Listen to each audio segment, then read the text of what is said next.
నేనంటే నీకు నిజంగా ఇష్టమా? అవును మను, ఎందుకు? ఫస్ట్ టైం చూసినప్పుడే మనసు పడ్డాను. అంతలా నాలో ఏం నచ్చింది? అసలేంటి కథ? మాకు పెళ్ళై 10 సంవత్సరాలైంది. కాని మాకు పిల్లలు పుట్టలేదు. ఊర్లో అందరి ముందు మా పరువు పోతోంది. ఎన్నో గుళ్ళు తిరిగాం, పూజలు చేశాం. అయినా ఫలితం లేదు. మరి డాక్టర్ని కలవలేదా? కలిసాం. డాక్టర్ ఏం చెప్పారు? మా ఆయనకి ఏదో ప్రాబ్లం ఉందని చెప్పారు. అందుకే పిల్లలు పుట్టలేదు అన్నారు. అప్పట్నుంచి కుమిలిపోతూ ఉన్నాను మను. ఎలాగైనా పిల్లల్ని కనాలి అని ఆశపడుతున్నాను. ఫ్రెండ్స్కి, బంధువులకి రోజు మొహం చూపించలేకపోతున్నాను.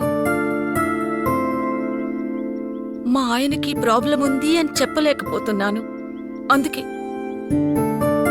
ఇప్పుడు పిల్లలు వద్దనుకున్నావని అబద్ధం చెప్తున్నాను. కానీ నాకు ఖచ్చితంగా పిల్లలు కావాలి. నా అదృష్టం కొద్దీ నువ్వు మా ఇంటికొచ్చావు. నీ ద్వారా పిల్లల్ని కనాలని ఆశపడుతున్నాను.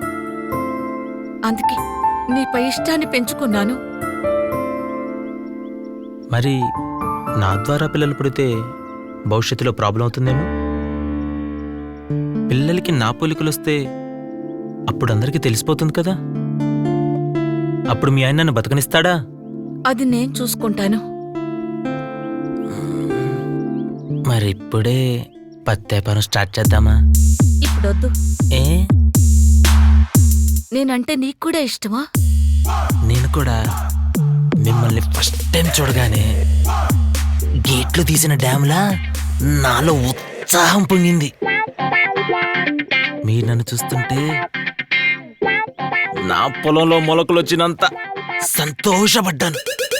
నేను ఎలా చెప్పాలని ఆలోచిస్తుంటే మీరే బయటపడ్డారు. అయితే నేను చెప్పినట్టు చేద్దాం. ఇక మనం హ్యాపీగా ఉండొచ్చు. ఏం చెయ్యాలి చెప్పు.